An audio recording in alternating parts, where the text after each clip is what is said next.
Hey y'all, welcome to the Build Your Vision podcast, the podcast for every visionary, no matter what size, age, or vibe, because every visionary needs a plan. This is episode 69, and I'm throwing it back on this episode, guys. We're going all the way back to episode 20 of this podcast, which is actually one of the most listened to and admired interviews of the show. It's with Dr. Jason Max Ferdinand, and it's about execution. Everything that you need to know about execution. And man, I can understand why this is one of the most popular episodes, because the way he breaks down the ways you can execute something and some of the mind blocks that we have when it comes to execution are really, really profound. Executing is probably one of the biggest obstacles in vision casting and building your vision in general, because we could talk all we want, we could learn all we want, we could listen to all the podcasts that we want, but if you don't execute and actually do the things, it's all for nothing. And it could be hard because sometimes you get paralyzed by not knowing how to start executing, not knowing how or when or which direction to go, so you just kind of don't do anything. So I want to really break this for you.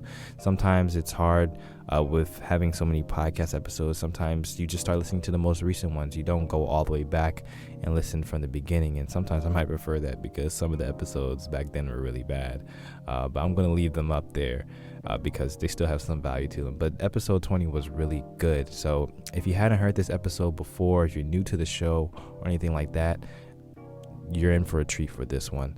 This is an interview with Dr. Jason Max Ferdinand. He is a musician, a choral director at Oakwood University, and has been named 2017 Director of the World. Great musician, great person, and most of all, a great executor. Let's get into this interview. Loading. Extra, read all about it. It's a case study for success. Be teachable. What better way to learn than to just ask? The learning process becomes a journey. Turning dreams into reality. What is the thing that you know you should be doing, like somewhere deep down amidst like all the excuses and all the lying layers of reality that we talked about on top that aren't actually your life? If this is all I have to do to like get to the places I want to go to, just like act like I'm supposed to be there and like have the supreme confidence, I do that everywhere I go. What path you want to take in order to improve. Do it.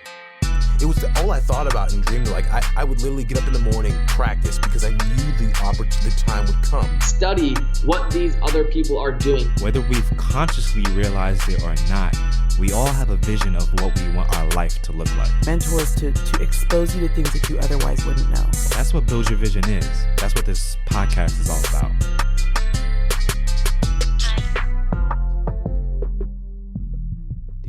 Those melodious voices in the background, well, those are the voices of the Aeolians of Oakwood University. So what does it have to do with this episode? Well, on this episode, I actually have the director of this choral ensemble. Now, the choral ensemble that you're hearing was recently acclaimed the Choir of the World. So they're winners and champions, but the director was also named the Director of the World. So that clearly means something. Now, his name is Dr. Jason Max Ferdinand, but the reason I have him on the show necessarily isn't because of his musical ability. It's actually something that I've observed, that he is a winner, and in order to be a winner, you have to be able to execute on your goals. So have you ever struggled with having a plan? You have a New Year's resolution, you have a summer plan, you have an off-season plan, and when it comes down to executing that plan that you meticulously worked out, you just fall short. I know it happens to all of us. It definitely happens to me all the time. So I'm wondering, well, he executes so well on a consistent basis. How does he go about doing that? So I brought him into the podcast, and he just drops a whole bunch of knowledge on how he goes about setting goals, executing them, perfecting your craft, and I think you guys are going to thoroughly enjoy this episode. So without further ado, we are going to get into this one. Here we go.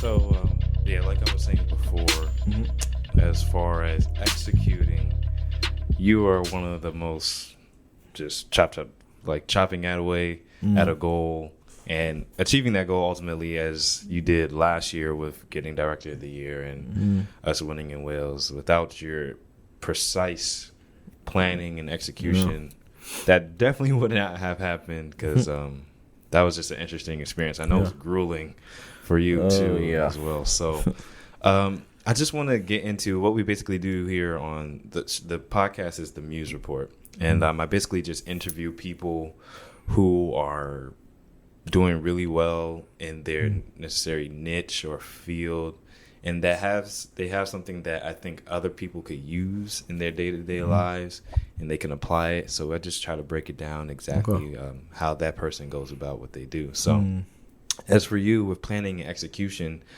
I want to know do you always have a goal in mind? And with that goal, what process do you go through to achieve that goal? So as for me, let's say let's say for you, if you want to necessarily get a piece knocked out and mastered within a certain amount of time, what's the process the first steps you go through to go about achieving that goal? Well, the first step in that process is that I have to know the material myself very, very well. So learning the material for myself. When I say learning the material, learning the material could take on so many different things. Yes, the notes, intervals, kind of getting a general landscape of the piece, but also extra stuff like why was this written? Who was the person who wrote it? Did they write it in some kind of context, or am I trying to bring context to the piece for my purpose? So that's the first thing. Then after that, and this kind of comes with years and years of experience and failures. You just kind of, you know your group and you know how fast it'll take them to learn X amount of bars, X amount of measures, and then you just kind of do a little math from there, and you figure out, okay, I have X amount of days, and you get X amount of measures done. That's phase one. And then you gotta start adding the detail parts, is what I think a lot of people miss when it comes to. So then you gotta figure out how many details you need to put into it, and it depends on what I'm doing. Like if I'm going to a competition, way more details are going into something as if I'm just preparing something for, a church service or something. That's two completely different things. So the first step is I gotta learn the stuff myself. Yeah. Know it like the back of your hand. Yeah. Okay, so I mean, I guess that could apply for lots of things. I think that happens a lot where we want to do something, but we kind of try to get to the end result without knowing the whole thing ourselves. Yeah. So, like I'm trying to learn a program right now on Adobe Premiere. So it's like video editing and things like that. I have no idea what I'm doing on Adobe, but I want to make these super cool videos. Yeah, they gotta go through the stuff. Yeah, so I'm just like up in the wee hours of the morning, just like pressing buttons. I don't know what they do, right. Testing it out on what's this filter do, what's this effect do, so that I could use it at my will. So I could that makes complete sense. So as far as planning goes, I want to go to planning before you go to execution, because you can't execute that plan clearly.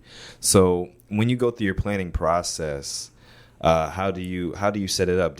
Are you a let's say task oriented? Because I know some people like try to chop off. Okay, this is what I'm gonna do. This is what I'm gonna do. This is what I'm gonna do. Or are you like time oriented? I need to get this done by this point, at this date, at this time, so I can move on to the next thing. How do you go about that? Well, to understand the answer to that question, you have to understand something about me. I realized when I was really young that I'm a little random when it comes to certain things. Meaning, like all my other friends in school would say, "Oh yeah, my parents made me do a schedule for my life, and I studied between 8 and 10, and I do this and I eat between." I've never been good at that, because every day is a different day. So today I may feel like studying between 8 and 10 p.m. Tomorrow I may not feel like doing that. So I'm answering your question in a long way. So for me, the process happens different ways all the time, and it depends on the material. It depends on how I found the material, meaning There's some pieces that you literally seek out. Like, I'm looking for something difficult. I'm looking for something that speaks to this. Or I'm looking for this or that. There's some pieces you just kind of stumble upon. Mm-hmm. Or somebody might say, hey, Jason, check this piece out. And you immediately gravitate. So depending on how I find a piece, the preparation takes a different process. Like, if I'm seeking out a piece, 9 times out of 10, just my seeking the piece out, I kind of know the piece halfway already because I'm diligently looking for certain characteristics. Mm-hmm. If it's something I stumble upon, that means I'm literally just seeing it and I'm trying to put it into context. I'm trying to learn. So it just kind of depends on the what happens on that given day or that given season or that given week. Yeah. When it comes to that, I completely understand that because I've been doing trial and error. Yeah. You have to do it to figure out what you best perform with. Yeah. So I mean, the other thing I had on here was heart oriented, which kind of thing I think you are. I feel like doing it this way this day because this is what this day offers. Yeah. And you just go with that. But as far as me planning,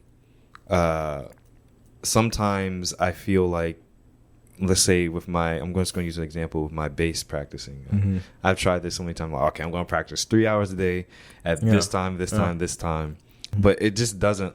I can't sustain it no matter how hard I try. And sometimes I feel like practicing for 3 hours, and other times I can only practice for 5 minutes. Right.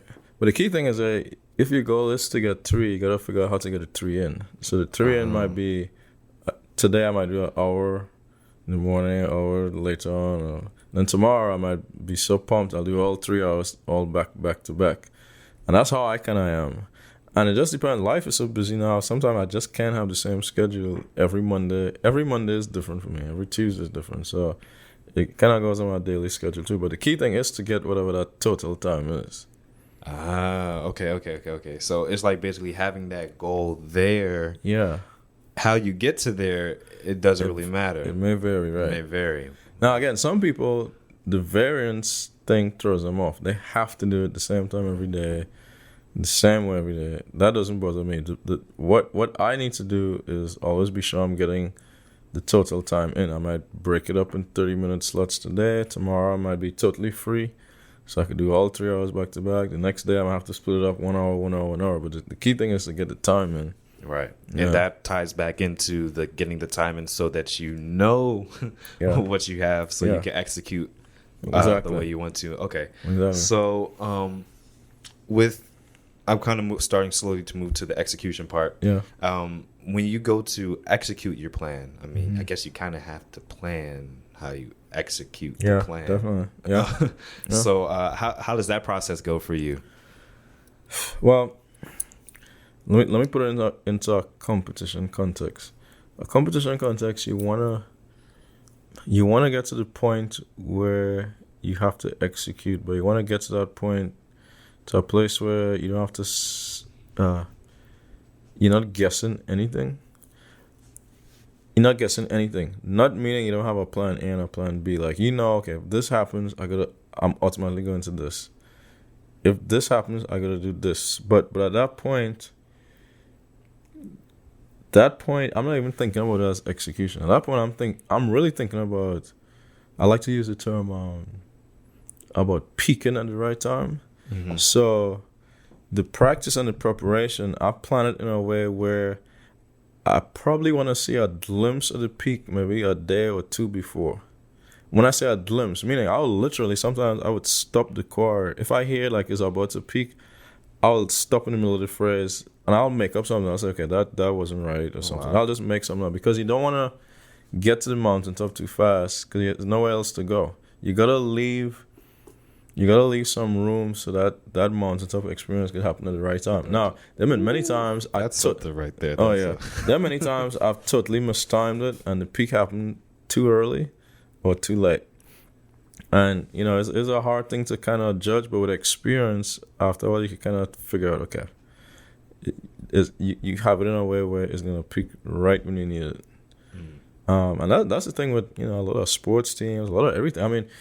As much as I hate the Spurs, Popovich knew that whole theory of peaking at the right time. That's why I used to get so much flack for, wasn't popped out, started resting players in the middle of the season. Okay, I'm not going to let Tim Duncan play today because he knew, they're going to make the playoffs. I need my team to peak and be in prime shape during the playoffs when that's the mountaintop experience right there. Right. It's the same thing with car or anything in life. You gotta know when to put the brakes on and just, okay, let me just hold off because you don't want to get there too quick. Wow. Yeah. That's like you said, life in general, you try to go too fast and then you either mess yourself up early or you peak too early, and then the opportunity that was supposed to be there is either not there at the right time or you missed it. So, man, I'm gonna have to write that down after the show. Yeah. So, I kind of want to hit. Okay, let's say I have a plan for this podcast, and I want the podcast to grow at a certain rate, or I want to reach a certain amount of people, or I want it to expand. I want the podcast to expand. If I'm going about, I have a plan that I'm going to put out this many episodes per week. I'm going to post flyers and things of that such 2 times a day to get the word out. Because it's sometimes hard because you kind of start second guessing yourself because it may not work at the right moment. When you're executing, do you adjust as you go, or do you just hold through? Do you stick with the plan? I see. Well, that's hope. That's part of execution is totally believing whatever you're doing is gonna work. Like, I'm not even thinking about this may not work. Like, you gotta go in bold. The minute you start second guessing yourself, that's the first step of failure for your plan. Then you're saying you're not really trusting what you prepared. That's how I see it. I'm never thinking, like, going into this thing now for South Africa. I'm going in thinking we're getting 3 goals. Like, I don't have. Right. Well, the audience doesn't quite know what you're talking about when you say South Africa. South Africa, meaning the World Choir Games that's coming up in July in South Africa. So we kind of narrowed down all the variables. We know we're in 3 categories with 4 songs per category. Here are the 4 songs. And the whole preparation process to get to 4 songs or categories is something by itself, right? Because you got to make sure you got the right rep, make sure it's within the time. You want to make sure it's something that's appealing to judges in a competition, that sort of thing. So once I put all those things in place, and like in this case, Steve Murphy and I sat down doing all those decisions, we leave the room, which would actually be right here, we leave the room thinking, all right, this is the plan when it comes to repertoire, and we're not turning back from here. Because we go through all these different reiterations of the order and this song, that song, and but when we finally have, we say, okay, this is it now. So that's one part of the process, the right songs. Now, the teaching of it, once I teach it and we go through and study, I'm not going in thinking, man, this may not work. The minute I start doing that, you taking off a layer of confidence in yourself, I think. You're just going to go in thinking, this is going to work. The only time I'll think about that is if something doesn't go out, they'll be after the competition. I think to myself, I wonder why that didn't work. Right. But leading up to that, I'm not thinking that at all. I'm thinking because in that case you kind of have a concrete return point of feedback. Well, did we win or did we not win? Yeah. I guess maybe something that you could do, because I'm thinking about how it can apply to anything. Setting a certain time for yourself to achieve some certain result. Yeah, exactly. Yeah. And removing all the variables that create doubt. Like, you want to reduce those for sure. That's why, for example, in the rehearsal we had this morning, when we were just kind of talking, and somebody said, one of the things we can develop and work on is being able to follow me. And that's a great point, especially for during the school year. That's a great point.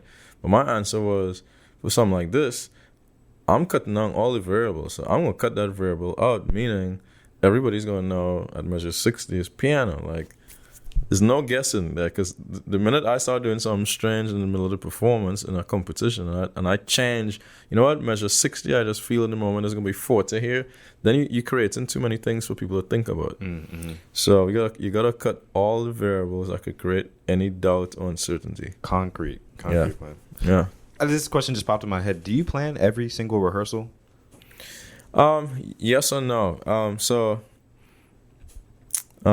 went to Oakwood for undergrad. I went to Morgan State for my master's. It was only when I got to my doctoral program, my teacher there, Edward McClary, he was the first person I ever met in my life who had every rehearsal planned down to the minute. Like, in front of him, he had a notepad, and he had everything written down. I was like, that's interesting. Mm-hmm. And then I realized he used to do that for the whole semester. So by the time we came in August for school, he already had all these rehearsal plans and notes for the whole semester. I said, let me just try that just to see. And it taught me a lot of things. One, it kind of helps with that whole preparation question you asked me at the beginning. It really makes you look at your music in a totally different way.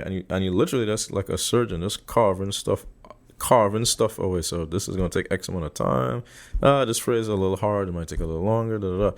Now, what he was great at too is after every rehearsal, he'll adjust any of those rehearsal plans to suit what was going on. But so sometimes I'm in that mode of planning everything out meticulously, which I've done many a semester here. And then sometimes, again, depending on the song and how I got the song, I might just approach it a little more relaxed and more open. So yes and no, I do it both ways depending on what's going on. Okay. Mm-hmm. I was just wondering because I sometimes see you operating and then you go to a certain part of the song first and you go backward or you go forward. Yeah. And sometimes I could pretty much do that without having it written down before. This experience thing. So for example, again, when we return to a few days before to go to South Africa, those rehearsals I'll probably have a notepad in front of me with everything written down because I'm not trying to leave any stone unturned. Mm-hmm. But knowing how to carve it too, like you just said, going from the beginning or the end or the middle, it's just kind of something that comes, one, with experience, and two, from studying the music. Do I do the harder parts first? Do I do the easier parts first? Or do I do the easier parts in this song, and then when I go to the next song, do the harder parts? So there's a lot of factors that you just kind of juggle to try and get the best result. When you are planning, let's say outside the choir context, because you also are the chair for the department here. Mm-hmm. So as far as administratively, you also have to take care of lots of things. And I know as administrative, I've worked under some administrative people, and you don't feel like doing lots of the stuff a lot of times. So do you recommend the order of executing from things that you can knock out quickly and that you'll get done, or the things that you hate doing? Yeah, that's a hard one. That's a hard question because sometimes you just have to do the stuff that's needed now. Like, if you get an email saying this is urgent, we need this report now, I have no choice but to dive in and get it done now, as opposed to, I don't feel like doing that today, I'll do that tomorrow.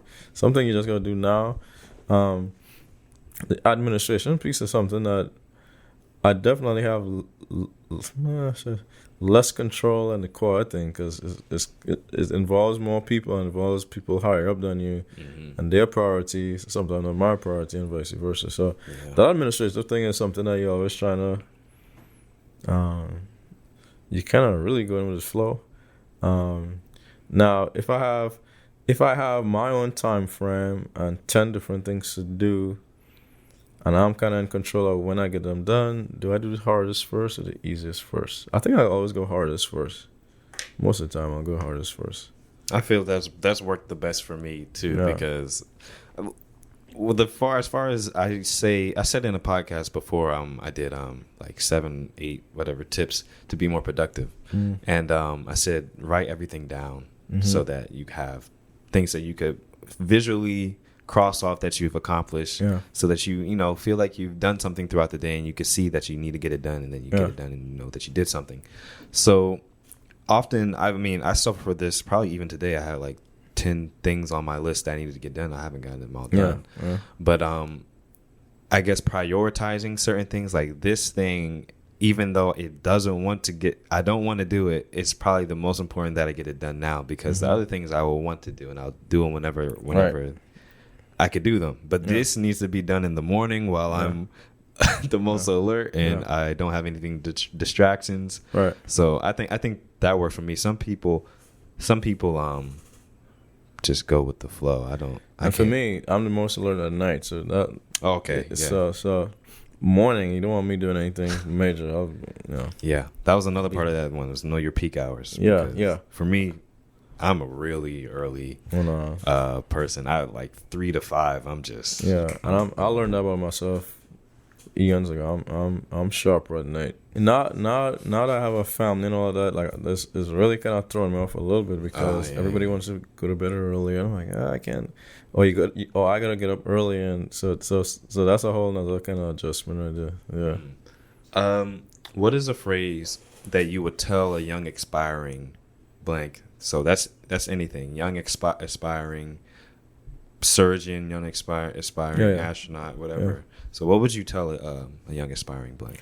Do all you can to learn and master as many of the rudiments of whatever your craft is. So that speaks to, if I'm a musician, really make sure you're secure in theory and your music history, because without that foundation, it's kind of hard to build upon. It's hard to go far without knowing that stuff.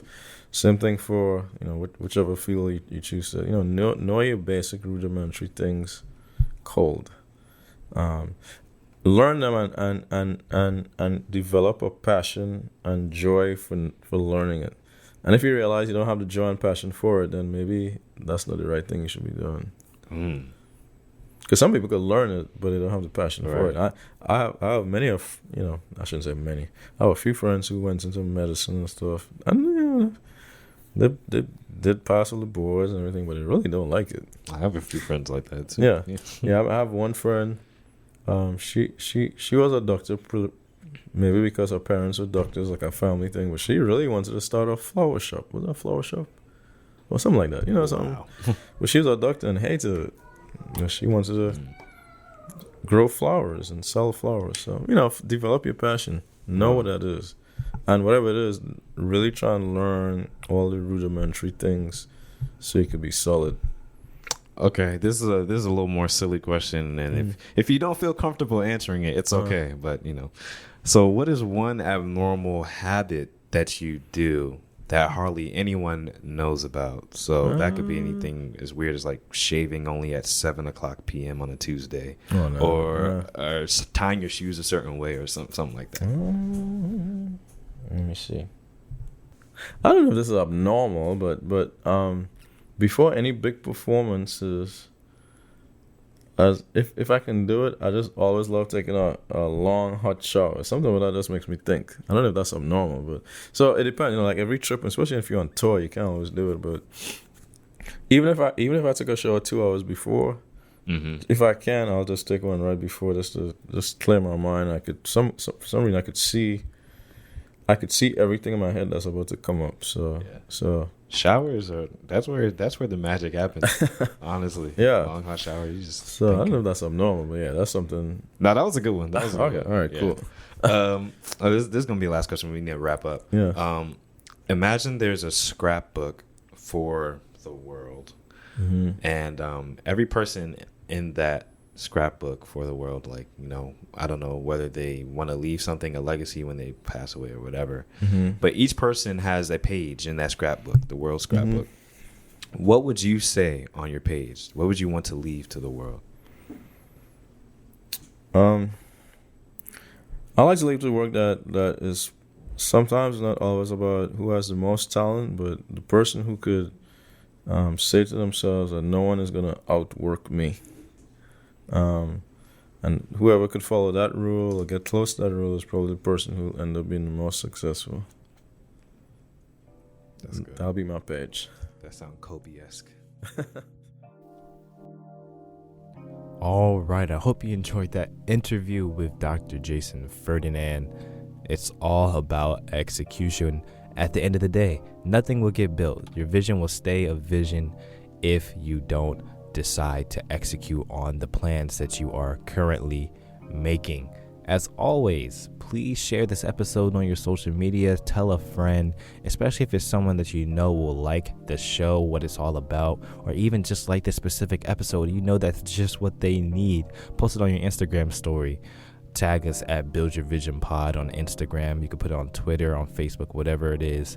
But please share the word if you haven't already. If you like this episode, leave a rating and review for the show so people can get a glimpse of what the show is about. They can read the ratings and reviews and see, I think I might want to listen to this. It helps the show so much, especially on the Apple Podcast ratings and category charts. That's it for me for this episode. I will talk to you guys again on Friday. And until then, as always, keep building your vision every single day. Peace.